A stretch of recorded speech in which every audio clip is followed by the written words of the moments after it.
Very warm welcome to each and every one of you. Welcome to Leeds. This is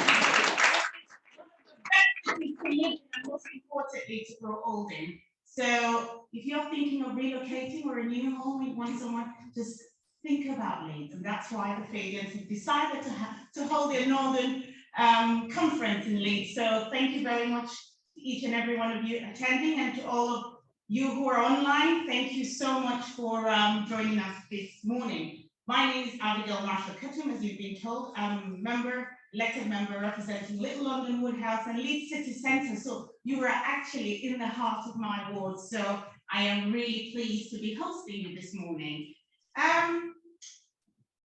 Rachel. Most of you do know Rachel, but for those of you who do not know Rachel, especially those who are joining us online, I will tell you about Rachel, and I am even more proud that she's a Leeds West Member of Parliament. Please give a big hand of applause to Leeds MP. Rachel was first elected as a Member of Parliament for Leeds West in 2010. During her time in Parliament, she has held various shadow cabinet roles, including Shadow Chief Secretary to the Treasury, Shadow Secretary of State for Works and Pensions, Shadow Chancellor of the Duchy of Lancaster, as well as chairing the Business, Energy and Industrial Strategy Select Committee, and was appointed Shadow Chancellor in May 2021. Before entering Parliament, Rachel worked as an economist for the Bank of England and for HBOS. So it is a delight and my pleasure to welcome our own Shadow Chancellor, Rachel Reeves. Give it up to her.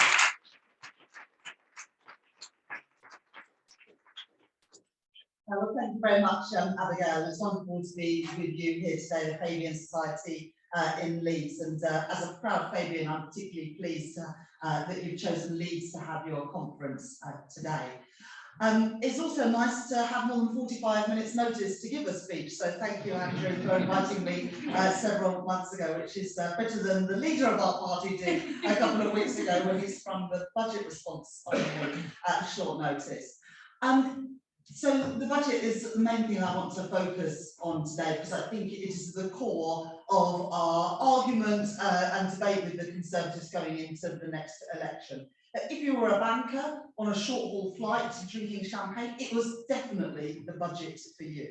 A tax cut for banks of £4 billion, tax cuts on short-haul flights, and tax cuts on champagne as well.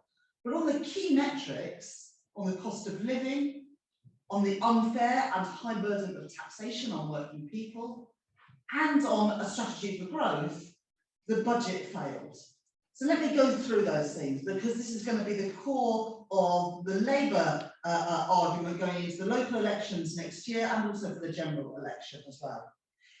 Nobody who goes to the shops, who fills up their car with petrol or pays their monthly gas and electricity bill, can be under any doubt about the cost of living challenges facing people right now. And not just for families and pensioners, but also for businesses, because so many of those costs are rising for them as well. Gas and electricity bills have already gone up by around £150 because of the increase in the minimum price. And next year, when those that minimum price is likely to increase again, gas and electricity bills for the year are likely to go up by maybe £300. At the same time, the weekly shop has increased, and just since the start of this year, the price of filling up your tank of petrol has gone up by £15. And there was literally nothing in the budget to help people with those rising costs, nor was there anything to help some of those energy-intensive industries, whether that is steel or cement, ceramics, that are big employers, particularly in the north of England. Labour went into the budget saying that the government should do something to help people with gas and electricity bills. And at the moment, when we pay those bills, we pay 5% to the taxman, to the exchequer, because of VAT on gas and electricity bills. Now, there's something practical the government could do there, because since leaving the European Union, and Boris Johnson told us this during the course of the referendum campaign, outside the EU, you don't need to apply VAT to gas and electricity bills. So we said, well, you know, there aren't many good things about coming out of the EU, but being able to take the VAT on gas and electricity bills right now, during these difficult winter months, would have been something practical that the government could have done. But similarly, Keir spoke at conference about retrofitting homes. The cheapest form of gas and electricity is that we don't use at all because our homes are better insulated. And so Labour set out plans at conference to insulate 19 million homes to bring them up to an energy efficient standard. But again, nothing from government on those practical things that could be done to help people with those rising costs right now.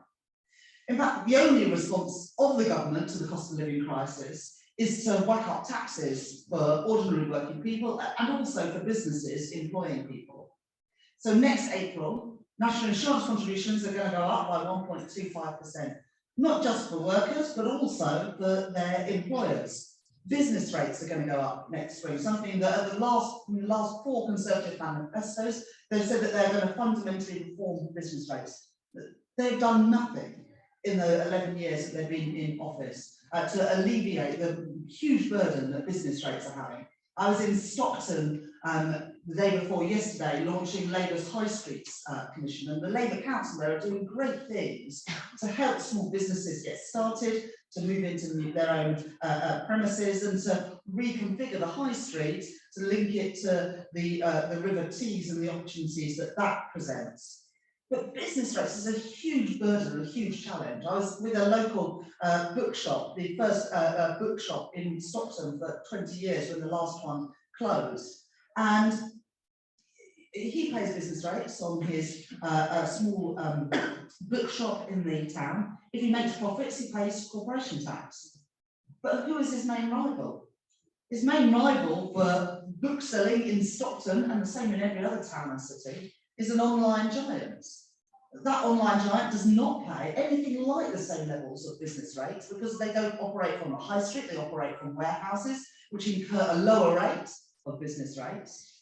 And they don't pay any corporation tax really in this country because they're not registered in the UK for corporation tax purposes. So we just don't have a level playing field when it comes to business taxation in this country, which is why I said at our conference, at our Labour Party conference, that next year the government should increase small business rates relief and fund that by increasing the online sales tax to bring in £2 billion to reduce that burden of business rates on high streets and small businesses. But we know that reform is needed beyond just 1 year, and that's why Labour would scrap business rates entirely and replace it with a fairer form of business property taxation, which creates that level playing field between the online giants and the high street and small businesses. So we've got national insurance increases next year, we've got business rate increases next year, and we're going to have council tax increases next year as well. Because despite the government saying that they've got a plan for health and social care, there was nothing in the budget for councils who are the providers of social care for most people who need it. And so as a result, council tax and the social care precept are going to have to go up next year as well. You wouldn't know it from listening to the Chancellor's budget speech, because of course he didn't mention that. But in the budget documents, almost £7 billion in the next 4 years is expected to be brought in through higher council tax. So all those tax rises coming next April at a time when we know that all the prices are going up and interest rates likely to be going up well before next April as well, putting further pressure on people with mortgages, people with credit card and other debts, and businesses who have got debts as well. And yet there was nothing in the budget or in the government's announcements over health and social care to ask those people with the broadest shoulders to pay more in taxes. So if you derive your income from stocks or shares or dividends or a portfolio of buy-to-let properties, you don't pay anything additional through national insurance, because national insurance is a tax on going out to work, not making money through those different forms. We also set out at Labour Party conference how Labour would close some of the tax loopholes, which means some of the best off people in the country get away with paying less tax than they should. So we would close the private equity loophole, which sees firms come in and asset strip and only pay 20 or 28% tax on their bonuses, rather than the 45% if it was treated as actual work. We would close the loophole whereby private schools don't pay VAT or business rates to bring in an extra £1.7 billion. And this contrasts with the Conservative government, as I say, who are only increasing taxes on ordinary working people and businesses. and at the same time wasting huge amounts of money on crony contracts for friends and donors of the Conservative Party, on the Serco test and trace model at £37 billion for a system that even the government's own health advisors say has had a marginal impact on reducing the transmission of coronavirus. £37 billion and only a marginal impact during the pandemic.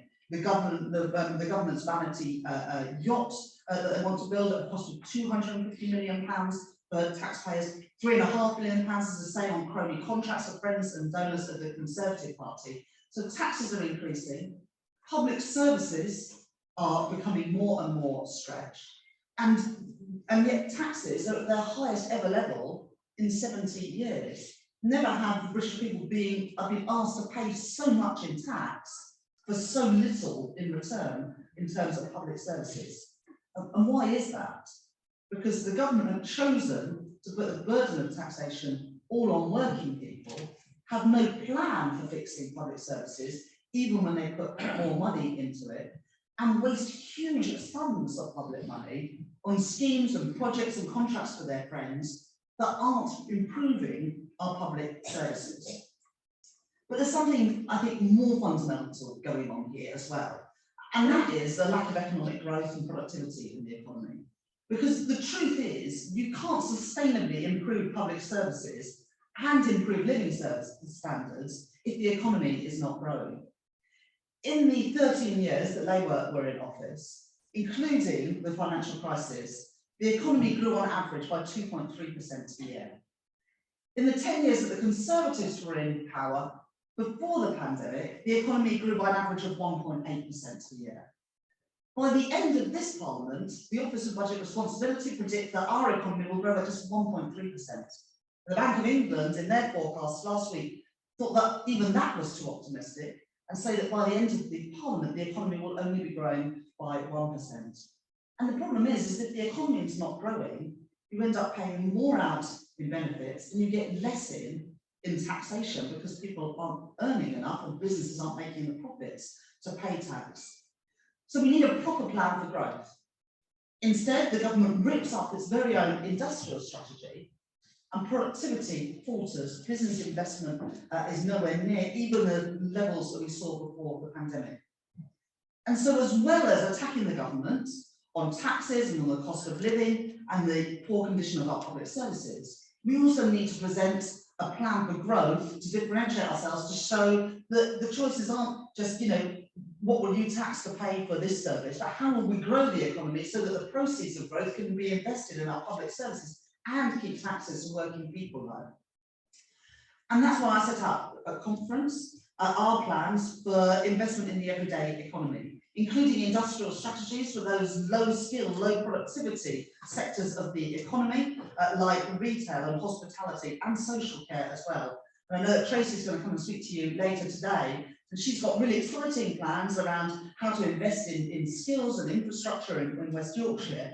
But we also need more power for our directly elected mayors and local authorities as well, rather than the money just trickling down, as it still does, from Westminster and Whitehall.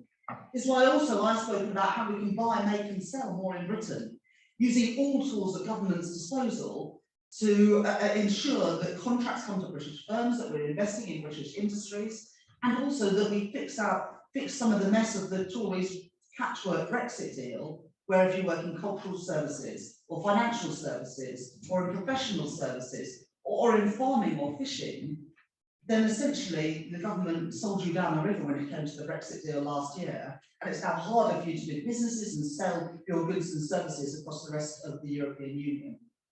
But it's also why Labour have set out a distinctive and a bold climate investment pledge to invest £28 billion a year through the rest of this decade in green investment, because I believe the only way you can be a responsible chancellor today is by being a green chancellor. First of all, because we have a moral responsibility to pass on to our children and grandchildren an inhabitable planet. Second, because the costs of inaction on getting to net zero are greater than the costs of action. The costs of delaying investment in getting to net zero by a decade doubles the cost of getting there. but also because there is a global race on to secure the jobs and investment of the future. Businesses have got a choice of whether they want to invest in hydrogen or tidal energy or carbon capture and storage in Britain or indeed in other countries around the globe. And other countries are investing more and have a more ambitious strategy for getting to net zero and securing those jobs. And so there is a risk that in the years to come, not only are we just importing the wind turbines as we are today from Indonesia and elsewhere, but that we'll be importing the electric vehicles, that we'll be importing the low carbon electricity because we haven't made the investments in this country.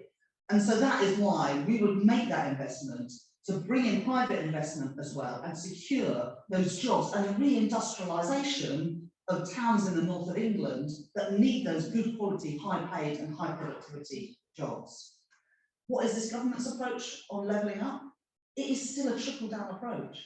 Bid into Westminster and Whitehall, and if you're lucky, then you might get some money in return. The Chancellor tweeted me on budget day to ask me to welcome investment in Leeds West. Unfortunately, the investment wasn't in Leeds West, in which case I would have been delighted to have welcomed it. But it wasn't, for those of you from Leeds, it was on the ring road between Pudsey and Horsforth.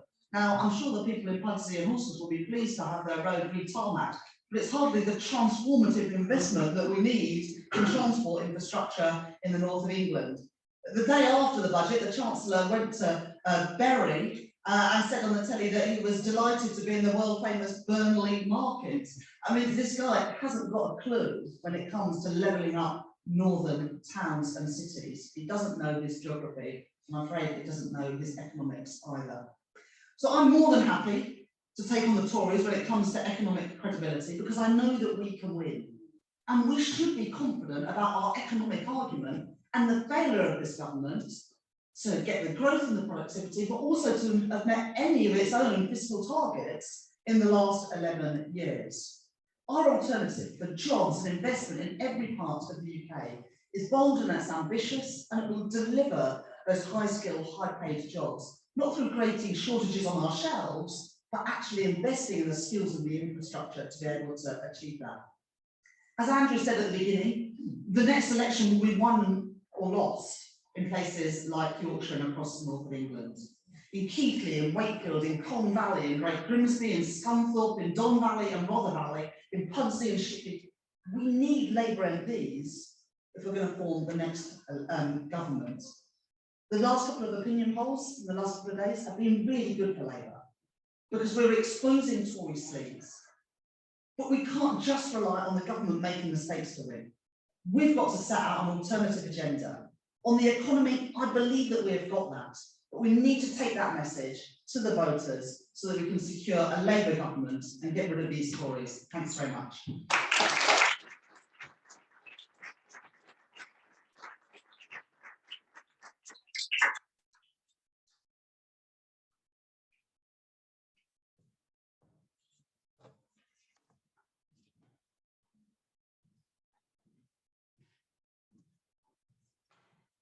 Thank you very much. Please, can we give her another hand of applause, please?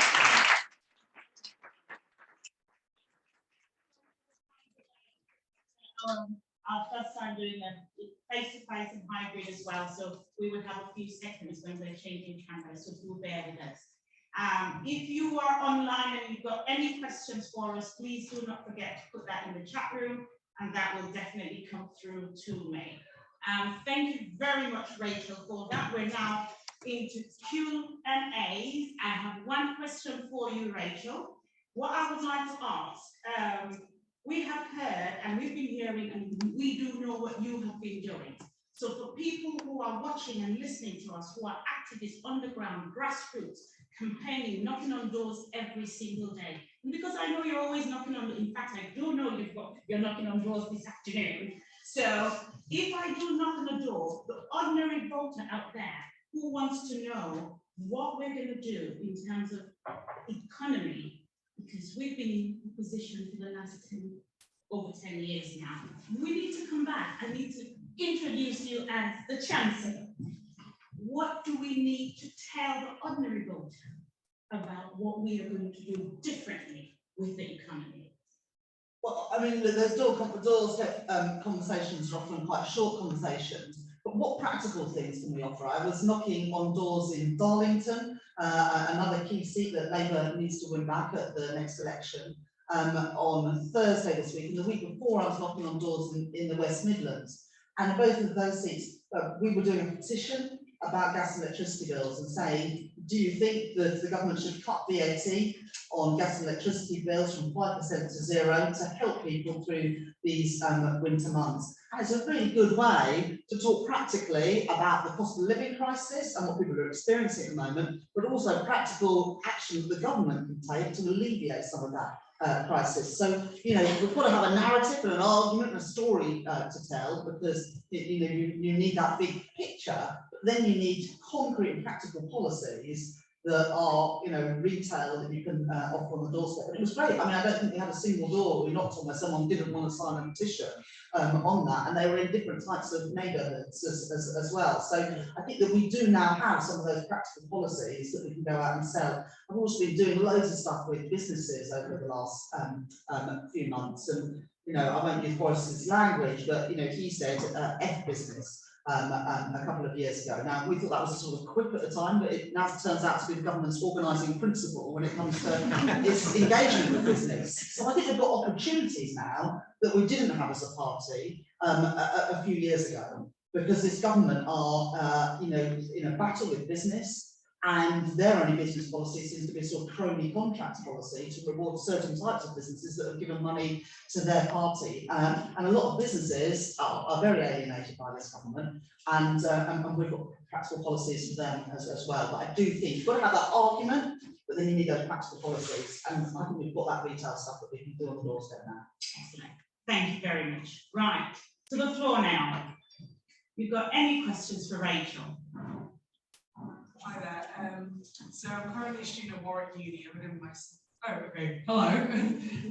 I'm a second year history and politics student at Warwick Uni, and having looked at all these tax rises after I graduate, I can't keep up with how much tax I'll be paying on top of student loan repayments and interest rates that student finance has raised every year. So what would Labour's economic plan be to address that and help graduates within the job market after they graduate? I mean, there was a very interesting piece, I mean, it's not giving you much solace, but an interesting piece from Chris Giles in the Financial Times just ahead of the budget, where he said that the marginal tax rate for recent graduates is almost 50% because of those graduate loan repayments. And as you say, I mean, I mentioned interest rates in my opening remarks, but yeah, those will push up your debt as well. You know, I don't know what your debt will be after university, probably £50,000 or something like that, and then you know the interest payments on top of that. We'll obviously set out our sort of student finance proposals ahead of the next election, but you know things like the national insurance contribution will mean on top of your graduate loans, your income tax, your national insurance, you're now going to be paying another 1.25%.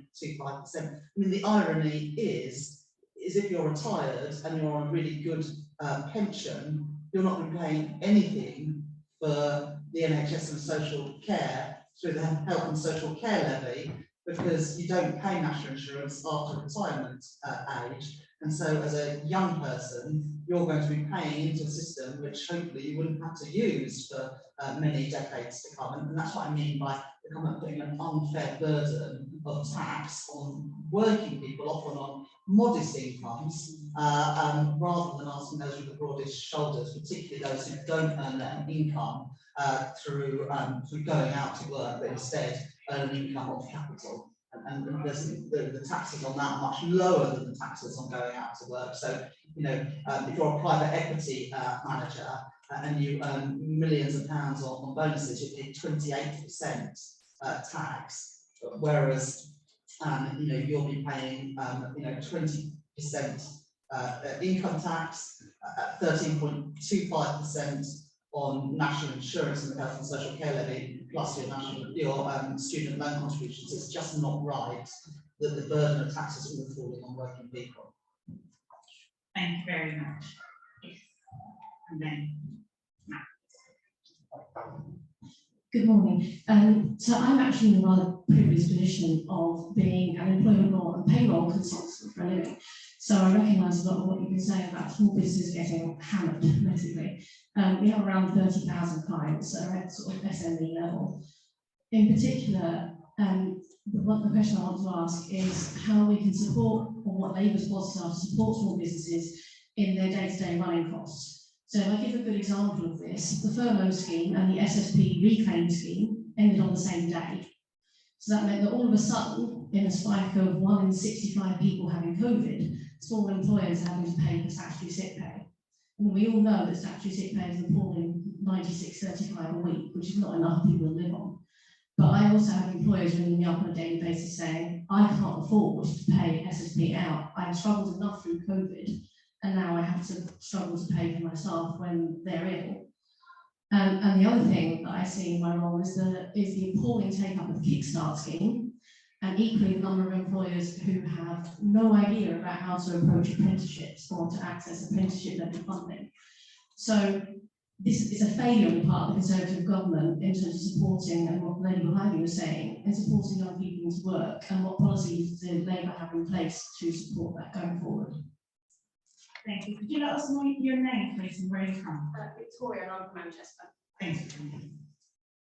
Yeah, thank you, Victoria. And of course, those small businesses will face the increase in national insurance contributions, and the Federation of Small Businesses has said that would just result in small businesses employing fewer people next year. And we're, I think, quite a fragile stage of the economic recovery. The GDP numbers that were released earlier this week show that after strong growth in the first half of this year, it has now really fallen back substantially, and our economy is still smaller than it was before the pandemic, whereas countries like the US and elsewhere have bounced back, so the economies are bigger, and that is because I think the government are taking their eye off the ball when it comes to supporting businesses through the recovery stage. So you've got national insurance contributions going up next year, and business rates. And we've said on both of those that we would do things differently. We wouldn't increase national insurance to pay for health and social care, but we would do it through taxing unearned income. And with business rates, as I say,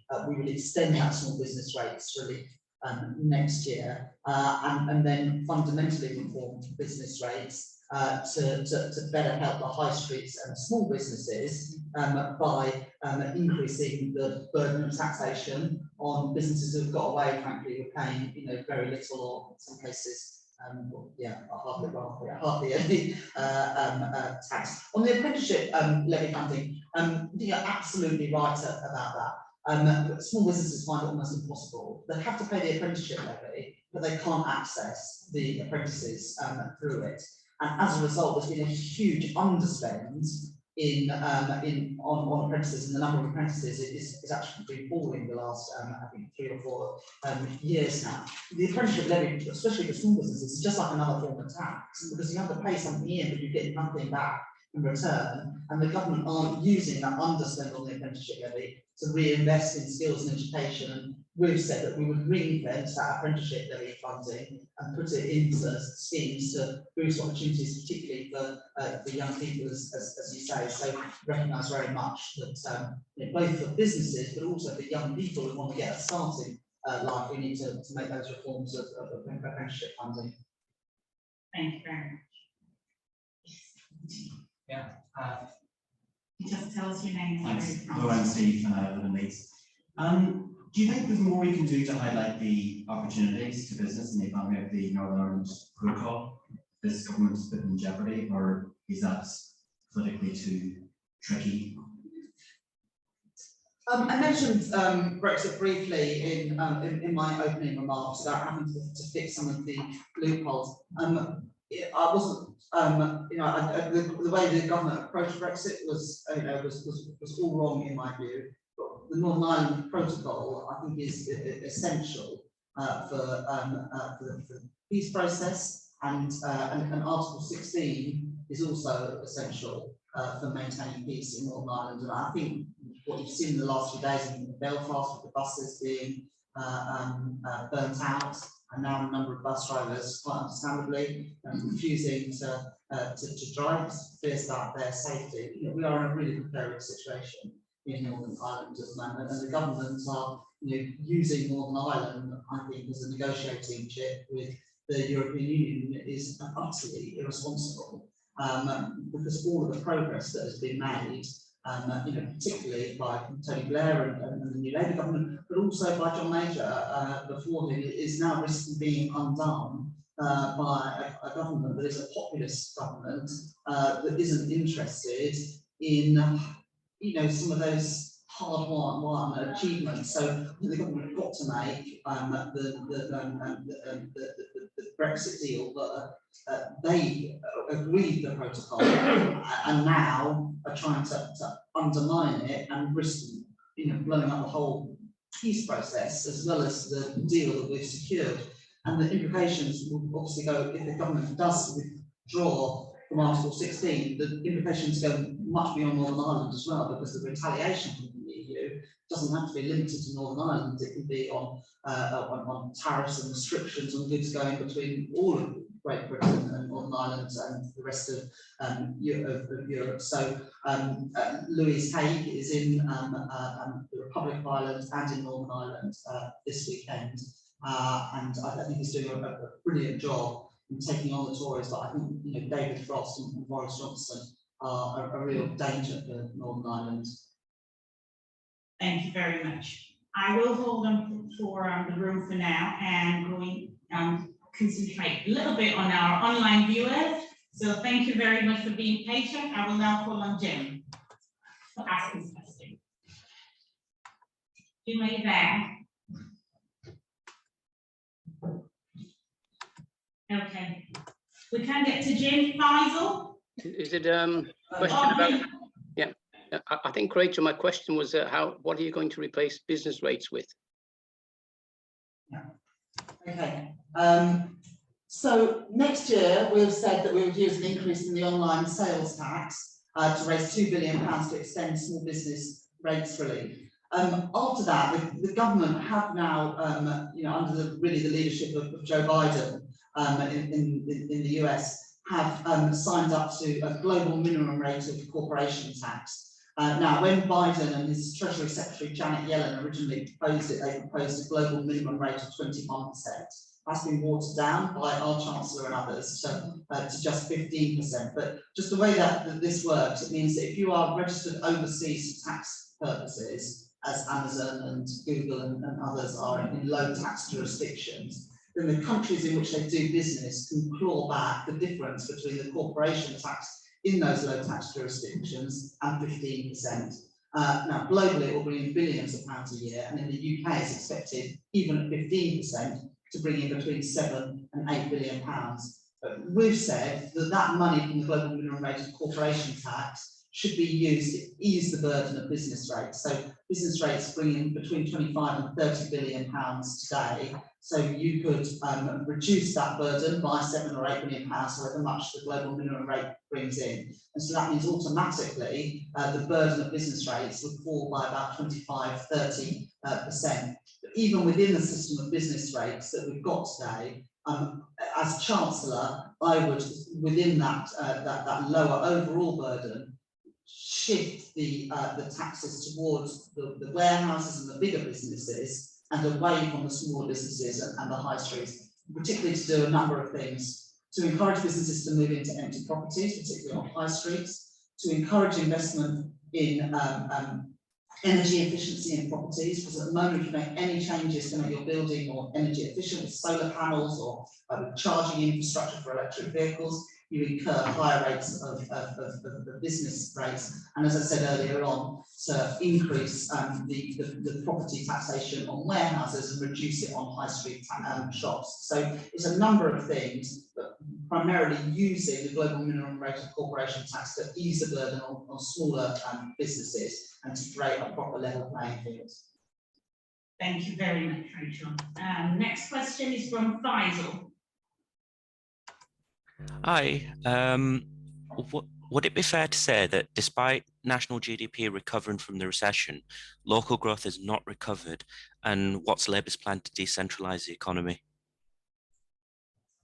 Yeah, thanks, Faisal. Well, our economy is still smaller than it was before the pandemic, and many other similar countries have seen their economy recover. And we're in a position where not only do we have one of the highest death rates in the world, but we also have one of the deepest recessions in the world. And those two things were related because the government were too slow to take action to tackle the coronavirus, too late to lock down, not just in March, but also in the autumn and also Christmas last year, which meant that we then had to put in even tougher restrictions than some other places and keep them for longer. So we've both had that high death rate and also that very deep recession, which we still haven't fully recovered from. And we're also in a situation where, you know, even since the global financial crisis, for many people, wages have not recovered to the level they were before then because of the 11 years of Tory austerity and also those tax rises on working people. So I think we do need to keep that attack up, because Boris Johnson tries to say that this is like the second year of his government, whereas we know this is the 12th year of Conservative government, and they've got to take responsibility for that whole period in office. I think it is worth just, you know, using those arguments as well.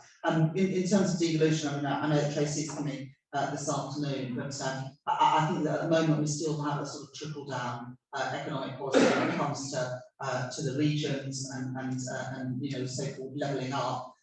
Because proper levelling up would be giving the powers and the resources to local leaders to invest in their priorities rather than having to bid and government and Whitehall deciding which are the most worthy benefactors of government money. And you know, that's not serious levelling up. That is still a centralisation of resources and decision making in Westminster and in Whitehall. Thank you very much, Rachel. Next question is from Sue Lennox.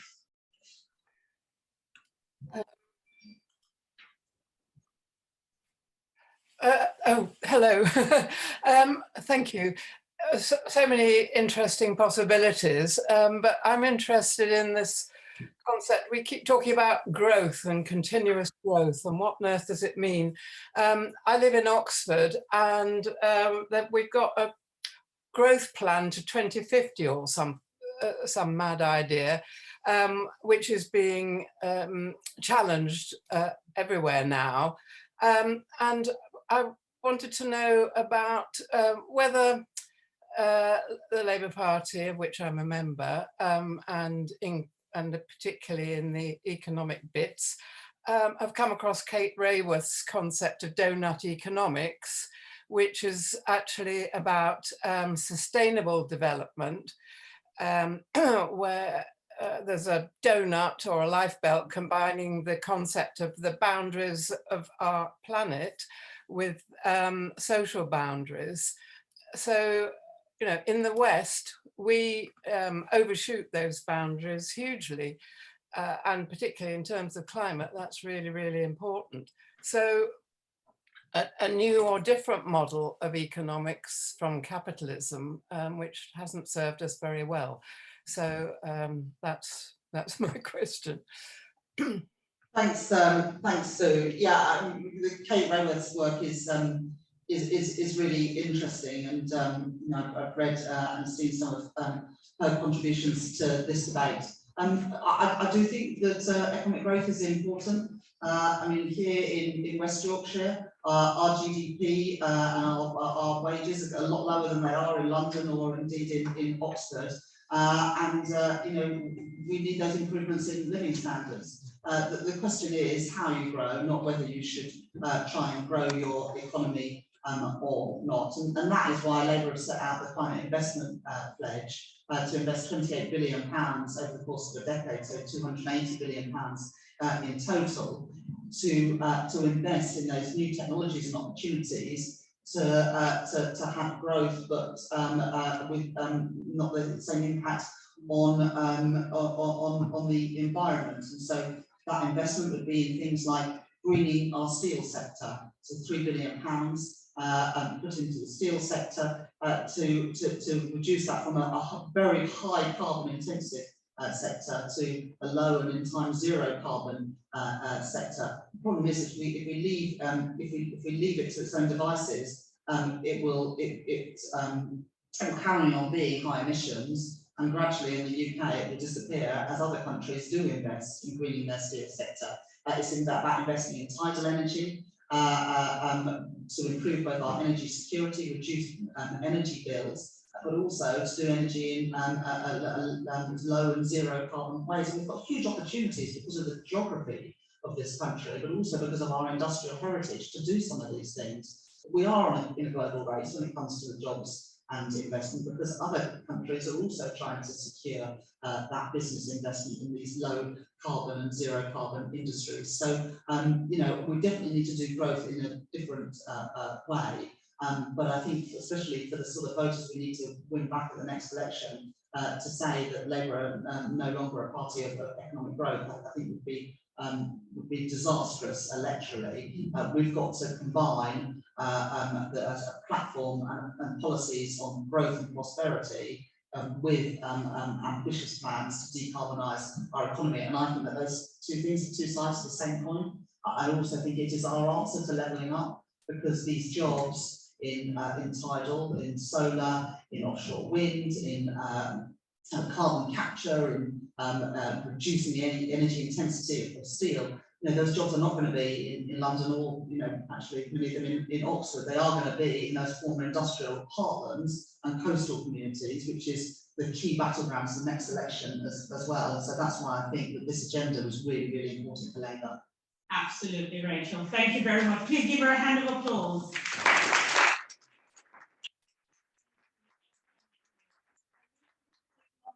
But unfortunately, we have come to the end of this session. We have still got lots of very, very interesting sessions and speakers as well. So do look at the timetable. We've got breakout rooms. Do join them as well. And thank you once again for attending. Please don't go back to wherever you've come from just yet. This is a great city. So make sure you take time and explore our city and spend some money here before going back. So thank you so much for coming and have a lovely, lovely day.